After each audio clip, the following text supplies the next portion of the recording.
Dear aspirants, మీరు తరచుగా competitive ఎగ్జామ్స్లో ఫెయిల్ అవుతున్నారా? మరి ఫెయిల్ అవ్వడానికి గల కారణం ఏంటి? దాన్ని మనం ఎలా తప్పించాలి? మనం సక్సెస్ఫుల్గా కాంపిటేటివ్ ఎగ్జామినేషన్లో సక్సెస్ కావాలంటే ఏం కావాలి అనేది ఈ వీడియోని పూర్తిగా ఎండ్ వరకు చూడండి. మీకు సక్సెస్ వస్తుందని నేను ఆశిస్తున్నా. సో ఇక్కడ కష్టపడి చదువుతున్నప్పటికీ మీకు ఫలితం రావడం లేదా? మరి తెలిసిన ప్రశ్నలకు కూడా సమాధానం రాయలేకపోతున్నారా? మార్కులు తక్కువగా వస్తున్నాయా? సో ఇటువంటి సందర్భాల్లో మనం ఏం చేయాలి? సో ఈ వీడియో మొత్తంలో ప్రతి స్లైడ్ని మీరు చాలా జాగ్రత్తగా గమనించండి. I'm doctor Venu Balkonda. మీరు చూస్తున్నారు అప్టెక్ జాబ్స్ ఛానల్. ఈ ఛానల్ని కొత్తగా చూసేవారు సబ్స్క్రైబ్ చేసుకోండి. At the same time like చేయడం మర్చిపోవద్దు మిత్రులారా. అయితే మీరు తరచుగా ఫెయిల్ అవుతున్నారనంటే అర్థమైందంటే మీరు అర్హులు కారని కాదు. మీరు ఏదైతే స్ట్రాటజీని ఫాలో అవుతున్నారో ఆ వ్యూహం ఏదైతే ఉందో ఆ వ్యూహం తప్పని మీరందరూ కూడా గమనించండి మిత్రులారా. మరి ఇప్పుడు ఏం చేయాలా? Self analysis and smart study. అంటే సెల్ఫ్ అనాలిసిస్ అంటే నిన్ను నీవు స్వీయ విశ్లేషణ చేసుకోవడం. స్మార్ట్ స్టడీ అంటే నువ్వు హార్డ్ వర్క్ చేస్తున్నావు కానీ స్మార్ట్ వర్క్ చేయట్లేదు అని అర్థం. సో స్మార్ట్ వర్క్ ఎలా చేయాలి? ఎందుకు తక్కువ మార్కులు వచ్చాయి? తెలిసిన ప్రశ్నలకు ఎందుకు అటెంప్ట్ చేయలేకపోతున్నాను? టైం మేనేజ్మెంట్లో తప్పు జరిగిందా లేదా అసలు ఇంకేమైనా లోపం జరిగిందా? దీన్ని ప్రతి దాన్ని కూడా చాలా చక్కగా విశ్లేషణ చేయాల్సిన బాధ్యత నీ మీదనే ఉంది. ఈ విశ్లేషణ అనేది ఖచ్చితంగా అవసరమని గుర్తుపెట్టుకోండి. మరి స్మార్ట్ స్టడీ ఏంటి అని గమనించినట్లయితే గత 5 నుంచి 10 సంవత్సరాల పేపర్లు ఏవైతే ఉంటాయో ఆ క్వశ్చన్ పేపర్లు అన్నిటి మీరు పరిశీలించండి.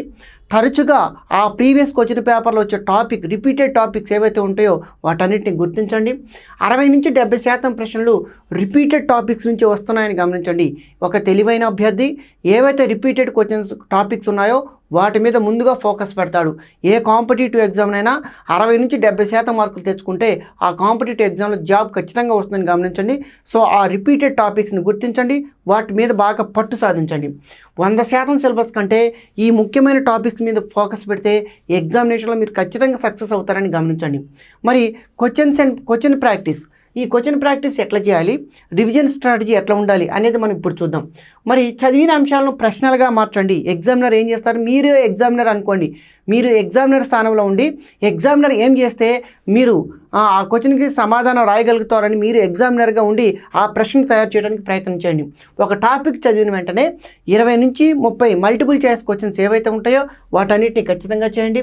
తర్వాత ఒక మిస్టేక్ నోట్స్ నిర్వహించండి. మిస్టేక్ నోట్స్ అంటే మీరు ఒకటి చదివారు, మల్టిపుల్ చాయిస్ క్వశ్చన్ చేశారు, ఒకటి తప్పుపోయింది. ఆ తప్పుపోయిన మల్టిపుల్ చాయిస్ క్వశ్చన్స్ ఏ కాన్సెప్ట్ నుంచి వచ్చింది, మరి అది నీకు ఎందుకని అర్థం కాలేదు, సో దానికి గల విశ్లేషణ మొత్తం కూడా మిస్టేక్ నోట్స్లో రాయండి.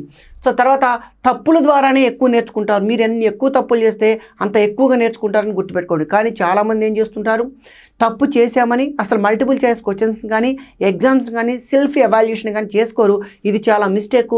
ఎగ్జామ్కి మిమ్మల్ని చాలా దూరంగా నిలబెడుతుంది, ఫెయిల్యూర్కి మిమ్మల్ని దగ్గరగా నిల్చోబెడుతుంది. కాబట్టి మీరందరూ సక్సెస్ కావాలంటే మిస్టేక్స్ నోట్స్ మెయింటైన్ చేస్తూ ఎప్పటికప్పుడు అనాలిసిస్ చేసుకోండి, ఆటోమేటిక్గా సక్సెస్ అవుతారు. తర్వాత రివిజన్ అండ్ మాక్ టెస్ట్. మరి రివిజన్ ఎట్లా చేయాలి? ఇది కూడా చాలా ఇంపార్టెంట్. ఎలిజబెత్ హర్లాక్ చెప్తాడు.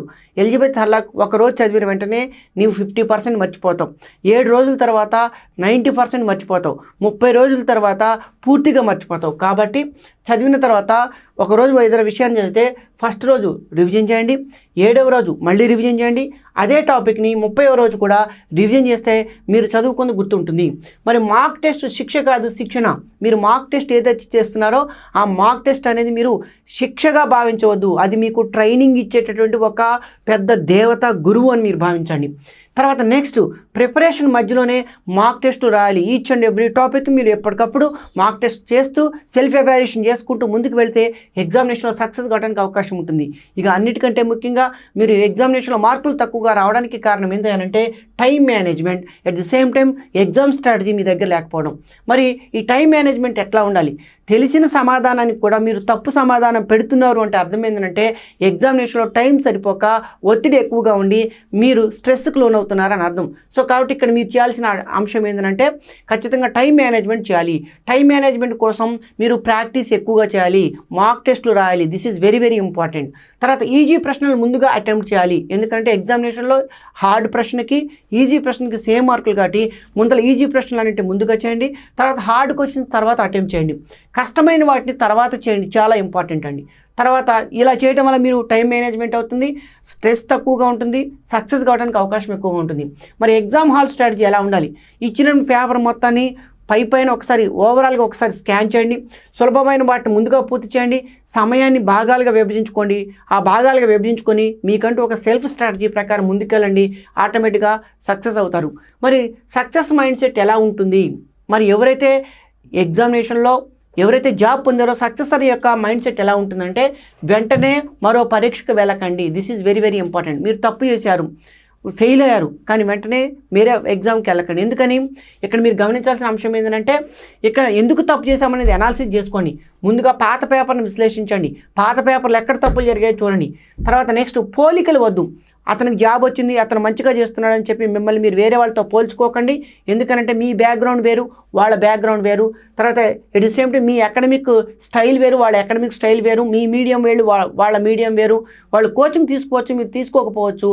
ఇవన్నీ బ్యాక్గ్రౌండ్స్ వేరే ఉంటాయి కాబట్టి మీరు వేరే వాళ్ళతో పోల్చుకోకండి. మీ పురోగతిని మీతోనే పోల్చుకోండి. సక్సెస్ కావడానికి అవకాశం ఉంటుంది. ఇక discipline is always greater than motivation. అంటే క్రమశిక్షణ ఎల్లవేళలా ఈ యొక్క మోటివేషన్ ప్రేరణ కంటే ముందుగానే ఎక్కువగానే ఉంటుందని గమనించండి. సో మీకు మోటివేషన్ అవసరం లేదు రోజు, కానీ డిసిప్లిన్గా వర్క్ చేస్తే అదే పెద్ద మోటివేషన్ గమనించండి. ప్రతిరోజు 3 నుంచి 6 గంటలు సిస్టమేటిక్గా చదవండి. ఒకే చోట ఒకే సమయంలో చదవడం అలవాటు చేసుకోండి. తర్వాత తరచుగా ఫెయిల్ అవుతున్నారు అని మీరు అనుకుంటే అది మీరు అనర్హులు కాదు అని గుర్తుపెట్టుకోండి. అది మీ స్ట్రాటజీలో లోపమని గమనించండి.